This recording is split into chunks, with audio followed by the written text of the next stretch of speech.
สวัสดีอาจารย์น้องข่าวเจษฎาพัฒนารามื้อนี้น้องจะมาสาธิตเกี่ยวกับการส่งสารนำคนเจ็บซื้อเฒ่าศรีศักดิ์อายุ46ปีอยู่บ้านโพนสวรรค์นครปากเซเขาห้องนอนวันที่15เดือน6 2565เวลา9โมงเช้าด้วยอาการท้องขาดน้ำมูกแห้งตามแผนของทางหมอจะต้องส่งสารนำให้ทันทีหลังจากนั้นเราขอหาคนเจ็บ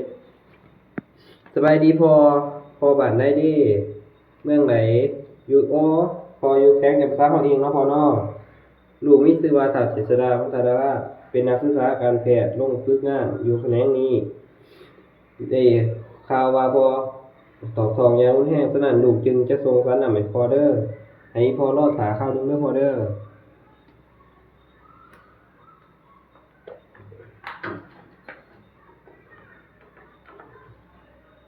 เมื่อเจอเขาจะมาล้างมือหาตอน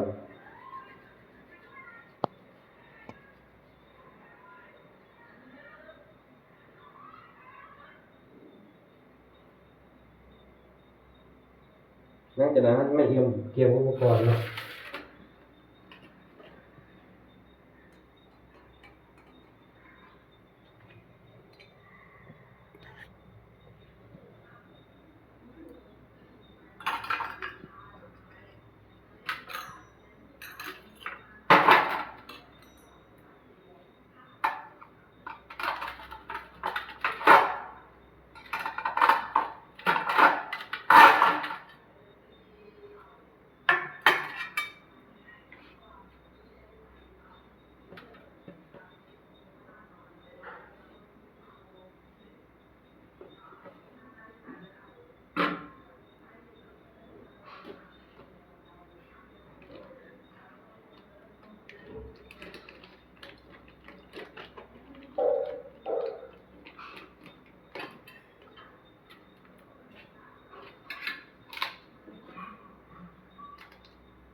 หลังจากนั้นมันนำไปหาคนเจ็บเนาะล้างมือเลยเอาโกนหาคนต้น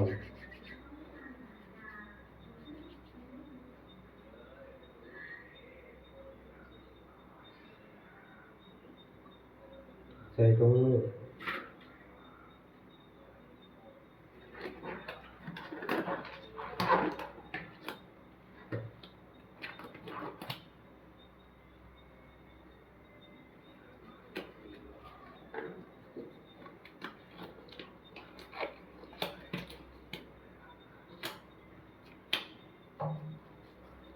น้ำมันดีจากองค์กรมาซื้อ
ออนุญาตเด้อพ่อเด้อ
แนะนำคนเ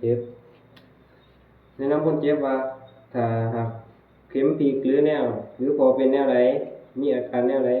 ให้ไปบอกแพทย์ทันทีเนาะหลังจากนั้นเราก็จะมาเก็บเครื่อง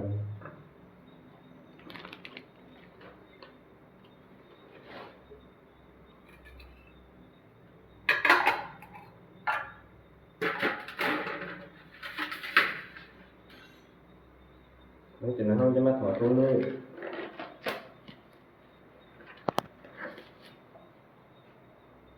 ล้างมือหาขั้นตอน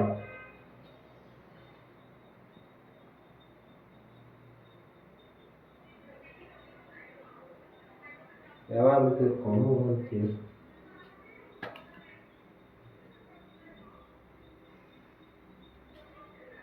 เข้าใจ